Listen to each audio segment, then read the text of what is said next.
Power, live from Washington, D.C. All right, there you have it, live from the Oval Office on Bloomberg TV and radio, an extended conversation between President Trump, the Saudi Crown Prince, MBS, in the room, and scores of reporters who assembled there, including Bloomberg's Anne-Marie Hordern, making some news, as you might have just heard, on potential interviews and an eventual pick for the next Fed chair. The president pointing to Scott Bessent saying, I wanted this guy, alluding to potentially some more creative names as well. I'm Joe Mathieu in Washington alongside Michelle Jamrisko. This is Balance of Power, and we're glad you're with us here on the Tuesday edition. Michelle, the president made an enormous amount of news there, and we can start with what is important to our audience for real takeaways. The level of investment that the Saudis are making in the U.S. is what headlined this conversation that veered into any number of political and cultural corners. The president saying, and it was in fact MBS who detailed this, that they're increasing the investment from $600 billion to $1 trillion. I don't know exactly what all that money is going to go to, but the president was suggesting he didn't know that news was coming. It is important to frame that too, Joe, because in their meeting earlier this year, there was that commitment of $1 trillion, which was the kind of headline commitment that Trump was going after. That eventually came down to $600 billion that was referenced today, and now Trump is now jawboning that back up to $1 trillion. Which MBS did confirm in the meeting. So there could be a little bit of fuzzy math here, and announcing monies that have already been allocated has been a recurring factor for this president. On the idea of advanced chips, we're going to talk to Mike Shepard about this in a moment. With regard to export licenses, and Michelle, they were talking about actual Blackwell chips from NVIDIA, at least in reports leading up to this meeting. They're negotiating that right now. We're working on that. Marco Rubio, the Secretary of State, said we may have announcements on that later today. Things got a little chippy with the ABC News reporter, Mary Brewster. We heard from there a couple of times, first asking about the killing of Jamal Khashoggi, the anger that 9/11 families shared over this, and actually generated a response from MBS, which was quite remarkable. Yeah, it was really a remarkable exchange there where the ABC reporter did bring up, as you mentioned, the case that was before everyone in thinking about how to receive MBS today. And of course, then there drew this exchange between the two leaders about how Saudi Arabia was actually a great leader in human rights, is how Trump framed it, and talked about his friend really taking care of business in the right way. So pretty remarkable. Given the he was offended by that, and then the follow-on question to which he threatened to have ABC's license as he pulled, talking about the vote today on the Epstein files, which is anticipated shortly in the House of Representatives. That lasted the better part of about 45 to 50 minutes. Let's bring Mike Shepard back in here, as we mentioned, in our Washington bureau.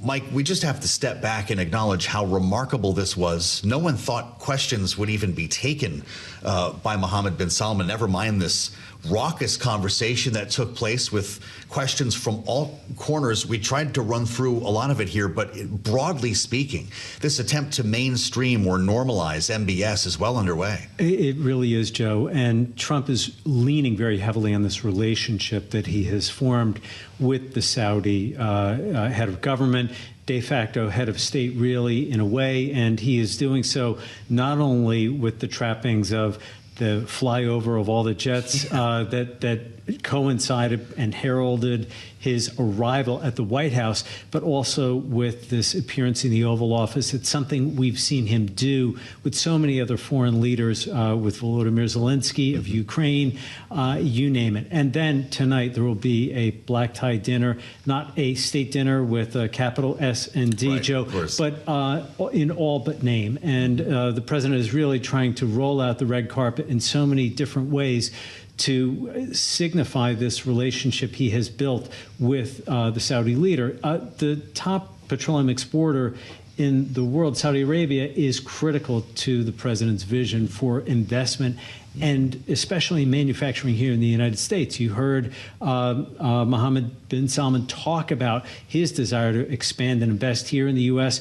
In areas that include artificial intelligence and data centers. And he also talked about it as a two-way street. And we are expecting to see perhaps some license approvals for artificial intelligence data centers in Saudi Arabia to be able to gain access to those sophisticated U.S. chips. Well, it seems like a lot was still pending out of the conversation today, but what are you seeing, Mike? I mean, you work in the tech world, and there's a lot of shock and awe, as we mentioned today, out of that availability, but did anything kind of change the game in what you heard them discuss around chips and the other technology that Saudi could be getting? You know, Michelle, it's a great question, because we did kind of go through this exercise in May when the president visited Riyadh, and he also visited the United Arab Emirates, and we saw a lot of the same pomp and circumstance, but this time for the U.S. leader.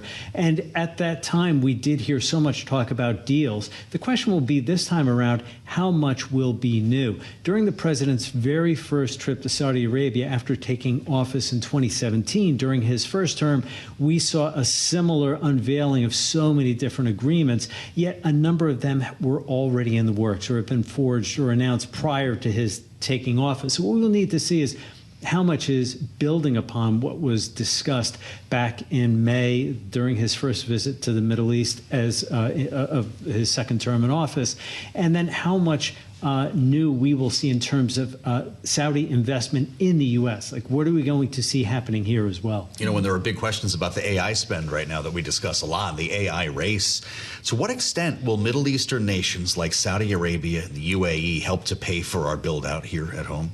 Well, they'll help to pay for it in a couple of ways, Joe. One is, of course, using some of their ample coffers to be able to finance some of this. There's just, you know, so much need for money to continue to do all this expansion of data centers. It's very expensive.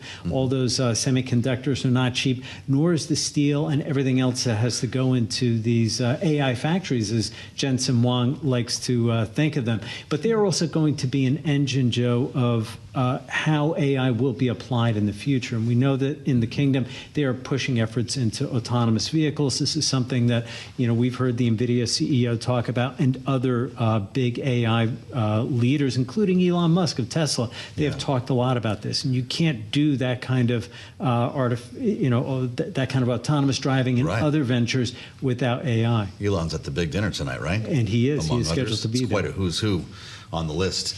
Mike Shepard, thank you so much, as always. Always great to have Shep with us on an important day like this. So we're going to keep tabs on what's happening at the White House. They're retiring to a lunch now. And then, of course, the big, as Mike put it, state dinner with a small S will take place in the East Room a bit later on this evening. We carry on here on Balance of Power with the voice of Jane Harman and our eyes set on geopolitics here. The former Democratic Congresswoman from California joins us here, former ranking member, the House Intelligence Committee, author of Insanity Defense, Why Our Failure to Confront Hard National Security Problems Makes Us Less Safe. The title of that book plays directly into our conversation, Jane, and it's great to have you with us once again on Bloomberg TV and radio. Should we be giving Saudi Arabia AI chips, Blackwells from NVIDIA, or F-35s? Because it looks like they're getting both today.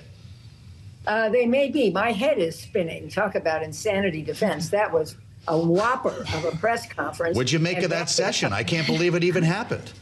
Back it up to the horses in front of the West Wing. I don't remember ever seeing that, plus the flyover and the red carpet for someone who is not head of state. But give him credit. I was just in Saudi Arabia with the Munich Security Conference, and I saw what is a changed Riyadh with women driving cars, incubators for startups, and a climate where most of the population is thrilled about MBS's vision, 2030 vision, to change his country.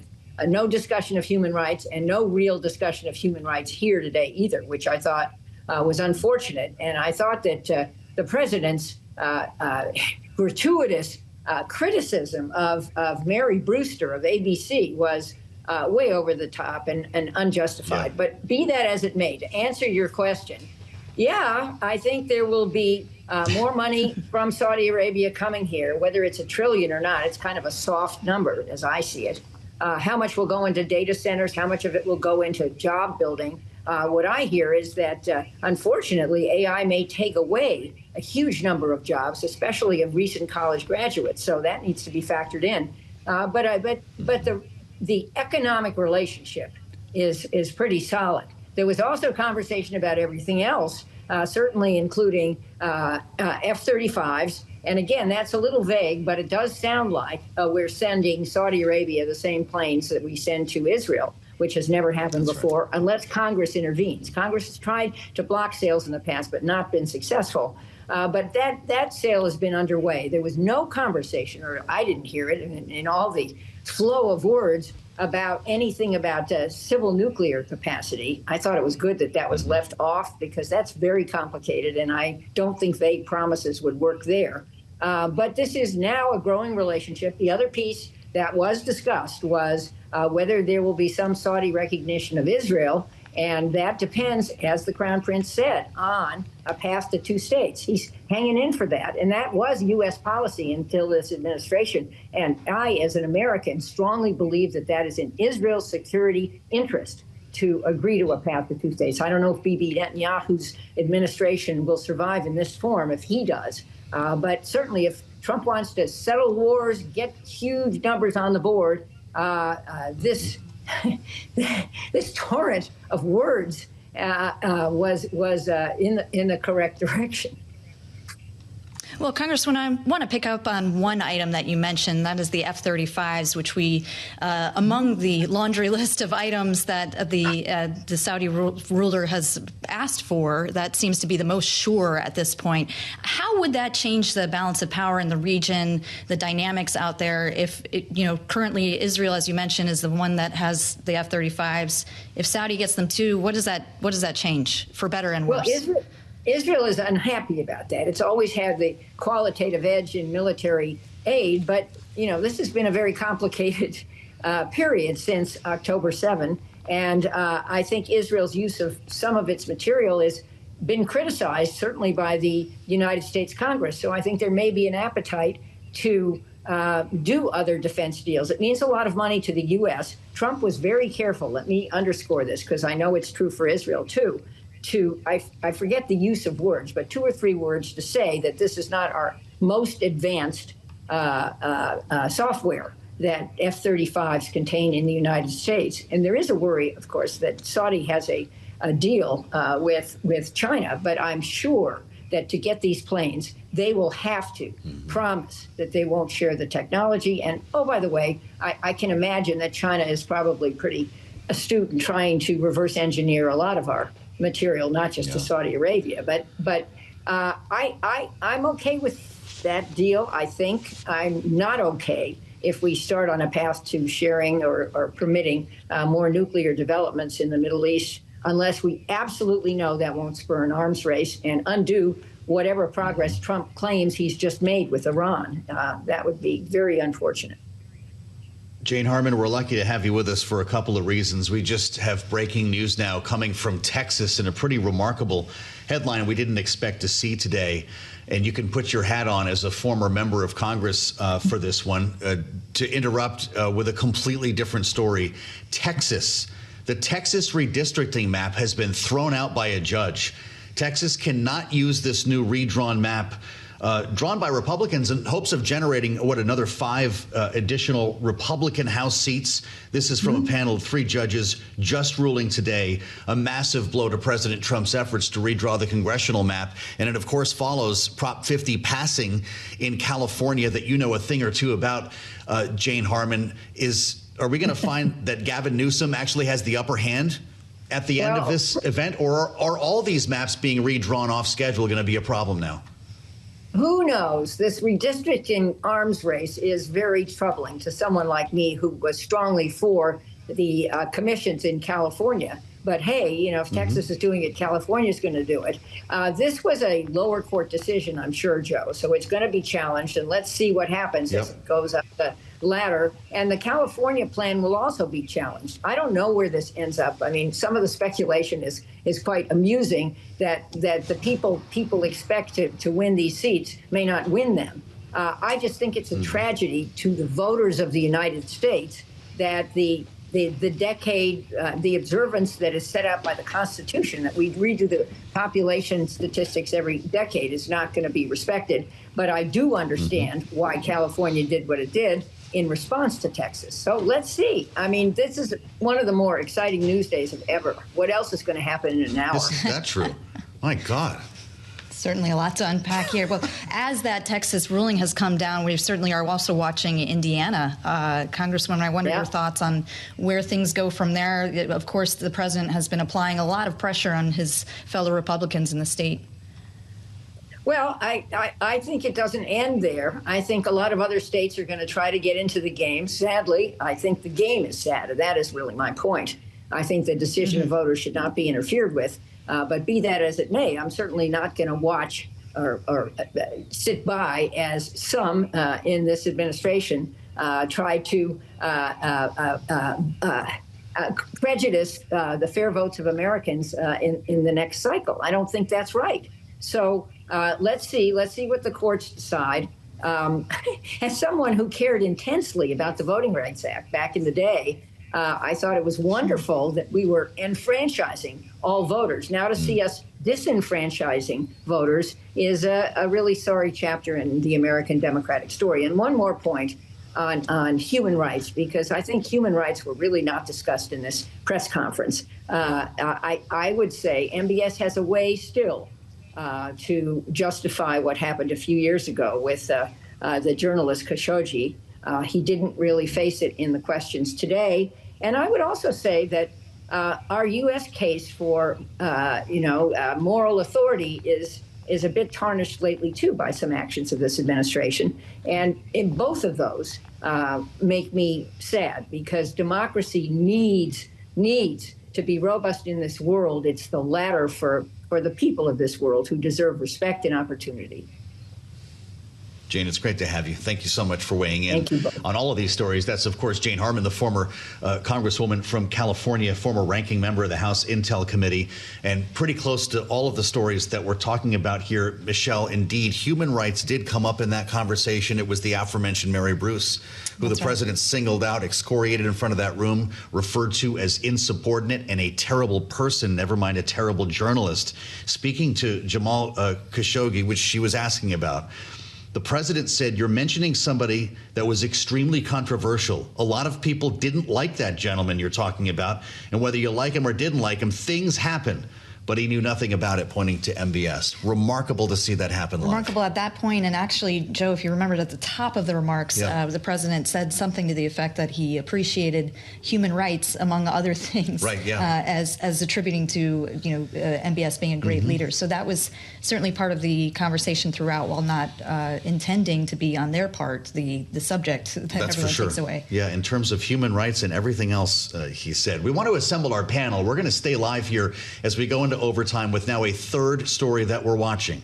We've got the MBS visit at the White House that generated one of the most remarkable news conferences we've probably ever seen, or at least briefing with reporters in the Oval Office. We've got a vote today, an imminent vote here, on releasing the Jeffrey Epstein files in the House, and now dropped in our lap just about 5 minutes ago, news that the Texas redistricting map is being thrown out by a lower court, and I can only assume this is going to the Supreme Court. Let's bring in our panel. Lester Munson is with us today, Republican strategist and head of the international practice at BGR Group. And of course, Jeanne Zaino is here, Bloomberg Politics contributor, Democratic analyst, and democracy visiting fellow at Harvard Kennedy School's Ash Center. Jeanne, I am not sure where to begin here, so I guess we'll go with the most recent. What does this mean about a national rewriting of congressional maps if it cannot happen in Texas? Yeah, I mean, this is a not surprising development. I'm sure that it will be appealed, to your point, right up to the Supreme Court. But this was always the risk of this strategy. And, just sitting here with you watching this amazing White House press avail, so much of what the president was trying to do in there was focused on domestic policy. He knows he's in trouble. Republicans are in trouble in the midterm. And of course, one way to avoid that was to redistrict in Texas and pick up these 5 seats. And so this is a huge blow to Republicans. But of course, it may be matched by big blows to Democrats. So we really are still in the same situation. This is a very precarious way to try to move forward politically for any party. You are better off appealing to voters by focusing on what they care about than trying to redraw maps. It's a risky strategy. Well, Lester, I want to pick up on that. Amid all that's happened today, as Joe said, it's hard to know where to start. But just starting off on, what Jeanne's talking about here and what the Congresswoman addressed, how dangerous is it for Trump to keep pushing this line on redistricting to the extent that, it does become this battle back and forth between the parties? Dangerous for arguably both parties. So how do you see it? Look, I think the reality is this was already dangerous. We were already in a situation where states were so gerrymandered that the number of seats held by certain parties didn't come close to their actual vote. I'm from Illinois originally. I think there's 17 congressional districts. 3 are held by Republicans, less than 20%, and yet Republicans regularly get 40 or 45% of the statewide vote. So this is already going on. Yes, Trump turns the volume up to 11, to quote Spinal Tap. On a lot of these issues, it's kind of what he does, but he's not inventing the issue. This fight was already going on, and maybe it's a good thing that it's kind of elevated, and maybe we can get some sort of national resolution of this and a way forward that's more sensible, because these redistricting plans are bananas on both sides. Wow, how about, well, he may have just turned it up to 12, Lester. On Truth Social, just now as we're talking, Jeanne, President Trump writes, I am working with Governor Mike Braun and other Indiana Republicans, Michelle just mentioned Indiana, on picking up 2 Republican congressional seats. The governor, a good man, must produce on this, he says, or he will be the only governor, Republican or Democrat, who didn't, which is clearly not true. I won Indiana, he says, in a landslide, the most votes ever gotten in the state, such an honor. A Rhino State Senator, Roderick Bray, who doesn't care about keeping the majority in the House in D.C., is the primary problem. Soon, Donald Trump writes, he will have a primary problem, as will any other politician who supports him in this stupidity. Thank you for your attention to this matter. He's not done with the pressure play here, Jeanne, is he? He is not. And this has been one of the startling things about the last couple of weeks. We have seen again and again and again, for the first time in this second administration, Republicans saying they are not going to abide by the president's wishes. He is pushing back hard on that, but we are seeing it repeatedly. This vote that's going on in Congress today, we may get a unanimous vote to release those files against the president's initial wishes. What we've seen on redistricting over and over again, we are seeing Republicans say, not in my state. So the president has a problem on this side, and he is starting to see the reality of living in a divided, separated system. You don't get everything you want. And this is not a comfortable place for the president to be. And I think we saw a little bit of the wrath and the anger he feels when he was responding to Mary Bruce from ABC. He does not like to be in the system of democracy that we have in this country, where he is forced, like all other politicians, to answer questions and to have to compromise and not always get his way. Well, Jeanne, speaking of uncomfortable positions, and we've talked about this certainly all week and all month and all year, arguably, but today we get the big Epstein vote in the House. What are you watching for in terms of reaction from the White House and taking things politically from here? Yeah, I think we saw in that press conference how frustrated the president is to even be asked about this and how he wants to turn it on the Democrats. I think what we're watching for is what happens really first in the Senate. I think we will get a vote there, and the president has said he will sign it, but I'm most focused on what happens in the DOJ. I agree with Tom Massey that it is likely a smokescreen, this investigation, under which they are going to say, we can only release some of these files, and we are going to be right back to square one, which is, I think, a problem for the president, because this is not going away. Got about a minute left, Lester. The votes today, maybe the president makes an order. He could have those files released if he wanted to. Will we ever see them? Well, we're getting little parts of them. We're getting kind of day by day, right? Will we see something incriminating that people seem to be waiting for? Don't we want the story to last for a long time? This is the best clickbait out there. It's been on the front page for months. Well, that's true.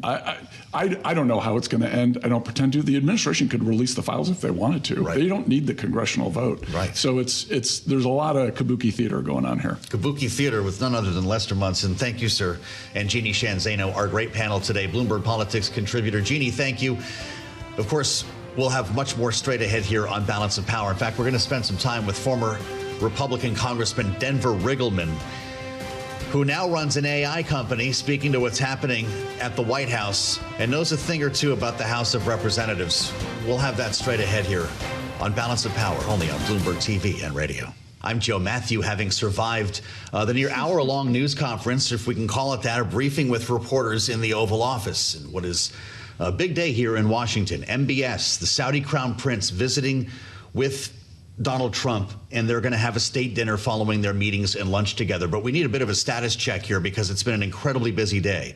We are also anticipating a short time from now a vote in the House of Representatives on a discharge petition that would force the disclosure of the Jeffrey Epstein files, knowing now that President Trump is backing that effort, telling Republicans to vote for it. Some suggest we could see a unanimous result. And a short time ago, this hour, we learned that federal judges have blocked Texas's redistricting map, that which prompted Prop 50 in California and a national effort to redraw maps in time for the midterm elections. That story just emerging now on what has become a doozy of a day in political news.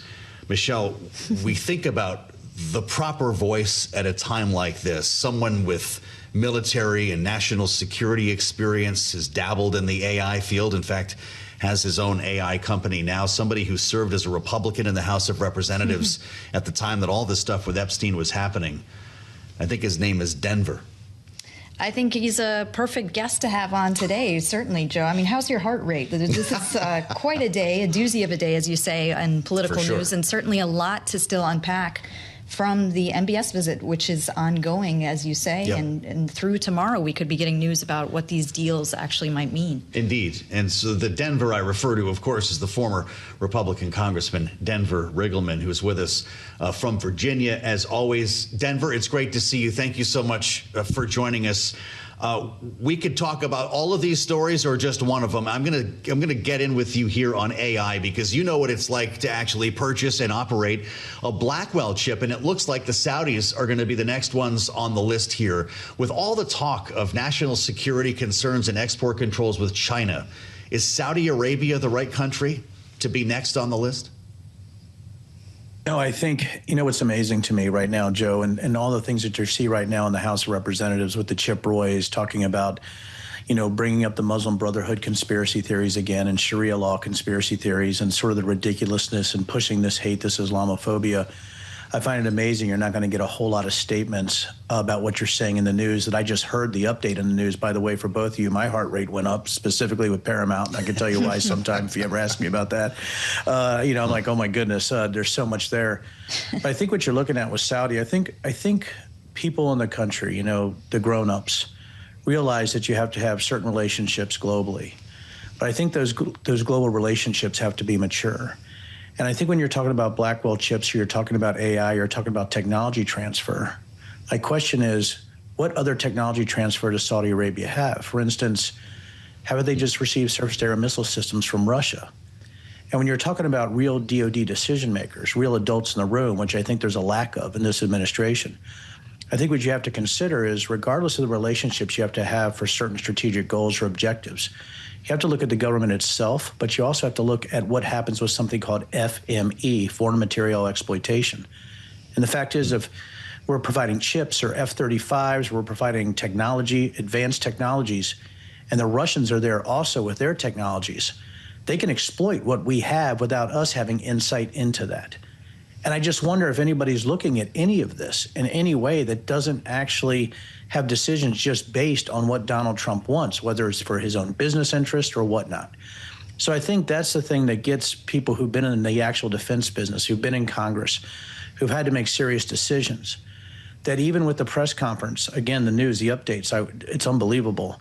Even with the press conference, our administration seems so decidedly unserious about what could happen to our American warfighters and to our citizens if they're not making decisions based on real intelligence analysis and really real foreign policy expertise. Well, Congressman, there was, as we know, a pretty long wish list from the Saudis for today, and they did get, at least we know, the F-35 package they wanted. They're also in talks around the chips, as we mentioned, civil nuclear energy, that sort of thing. It does seem a lot was asked for and a lot was granted, whereas on the U.S. side, it's a little unclear. Beyond that $600 billion that's supposed to become $1 trillion, what is the U.S. side getting? Can you kind of unpack, from either side, did somebody win this negotiation? And if so, what is the loss on the other side of the ledger? I don't think the American people won this at all. I think Saudi won, but I think if you see the people that won, you wonder what the cascading business effects are for the Trump family and those around them. I think that's the first thing you would look at as an analyst.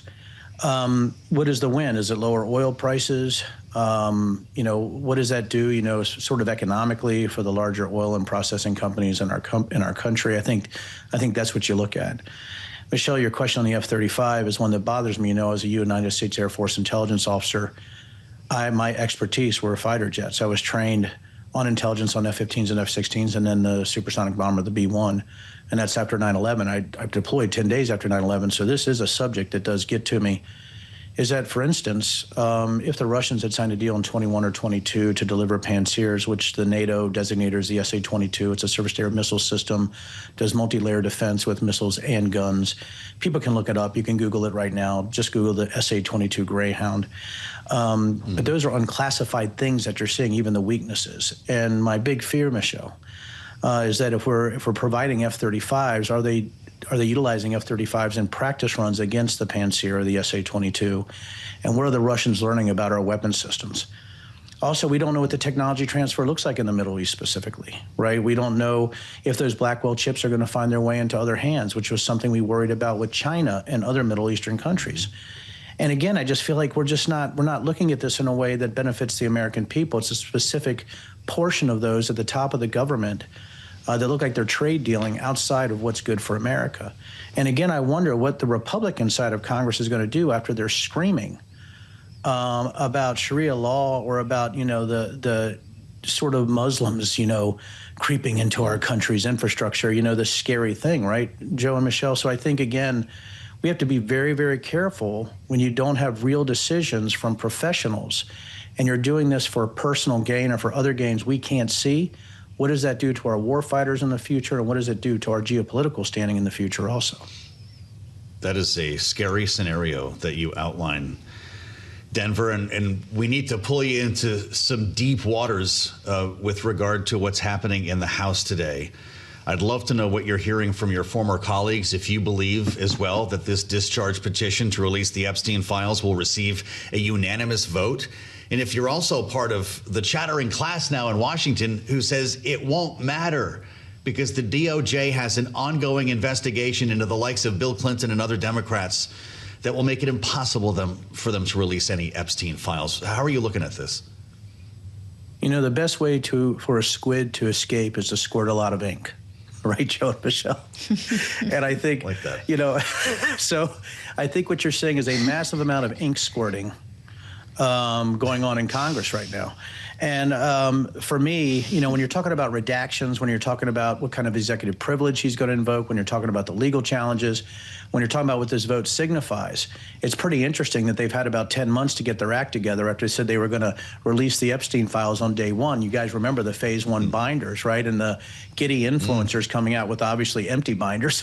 At this point, I mean, it's mind-boggling that the sane or the rational would think that's anything but performative theater that you're saying. And I do believe right now that I don't think we're ever going to see all the Epstein files as long as Trump is, in place. I think anything that you see, the far right's going to say, no big deal, and the center and the far left's going to say, my Lord, what have we just seen here? I think we just have a bunch of ink squirting going on right now. Well, Congressman, you wouldn't know it from today's events and how they've been pitched by the White House and the focus on the Saudi deal here. But, the White House has been trying to get back to affordability as a message. So amid affordability, we've got MBS this week. We've got Venezuela cooking hot, which we've forgotten about almost this morning. All of these issues, you've been to Ukraine many times. I wonder if you fear that issue will kind of fall by the wayside, that we're not having our eye on the ball in terms of what do we do next here. Certainly on President Trump's mind as the last war that he wants to solve, as he often says, and he's losing patience. But where do things go from here on the Ukraine front? Oh, goodness. That's a great question. My gosh. But that is a great question. As you know, I was just in Ukraine recently, incredible memory, and I'm about to go back, right, in the next few months. And I was just talking about Ukraine today. I think Ukraine does sort of fall by the wayside. I find it interesting that the Trump team stole affordability, the word, from the Spanberger campaign, who actually has a real plan here in Virginia, and all of a sudden they're grabbing onto her messaging that was successful. That's what I'm seeing right now when you're looking at the national landscape. But as far as Ukraine's concerned, Michelle, I'm very, very worried. I know it took them a long time to take Pokrovsk, the Russians going in there, and obviously I get updates. I know a lot of people there. But I do think there's going to come a time, even with the advances in drone warfare, where Ukraine's going to have, maybe some attrition problems. And I think, can they last through this administration? I hope they can. But I think at some point, the United States has to make that decision to arm them in a very, very huge way. And again, it goes back to the fact, I don't know if we're providing, again, F-35s, Michelle and Joe, to Saudi, and we're not worried about Russian equipment there. Are we not worried about Russian intervention or Russian incursions at all into neighboring countries? I mean, at what point after 10 months do we say, well, maybe the Trump administration just isn't that interested in what's going on in Ukraine based on whatever conspiracy theories or whatever foreign policy doctrine they've come up with? Would Tomahawks make the difference, Denver? We talked about that up and down until the president decided it wasn't time to send those cruise missiles to Ukraine. And what if we did give them F-35s? Would be able to train Ukrainian pilots to make a difference? Be rough. I mean, training F-35 pilots quickly would be very rough. I mean, they're some of the best pilots in the world. But I will tell you this. I mean, if there is a way, right, where we could use allied F-35s, that would be fantastic. Listen, Tomahawks would give the Russians a maximum pucker factor. I mean, that is just the truth. We are so much more armed, just more technological than the Russians on every way. They've shown themselves not to be effective in a large landmass war against Ukraine. Now, you got to give Ukraine credit. They're one of the most savvy opponents I think the Russians could imagine, based on the fact that they can change their tactics, techniques, and procedures on a dime. They have brilliant engineers over there, especially in drone warfare. But yeah, I think we're at a point right now that those type of arms like Tomahawks, I think it would give the Russians pause, because they really they wouldn't have much they could do against them. When you're talking about anything like that, when you talk about cruise missiles or you're talking about Tomahawks, the Russians would not be happy about that. And again, I think we should have probably done that sooner rather than later. Really interesting. Denver, it's great to have you back. You mentioned, by the way, Abigail Spanberger. I know that you're working on the transition team. I believe that's public now for the soon it is to be installed Virginia governor. Come back and talk to us about what you're doing. I'd love to hear how that works for a former Republican congressman to be helping to stage the next Democratic governor of Virginia. We miss you. Come see us in Washington soon. Denver Riggleman, former Republican congressman from Virginia, U.S. Air Force intelligence officer, bringing us ever closer to the stories that we're following today on a breaking news day in Washington. We'll have a lot more on all three: MBS, Texas redistricting, and Jeffrey Epstein, all ahead in the late edition of Balance of Power on Bloomberg.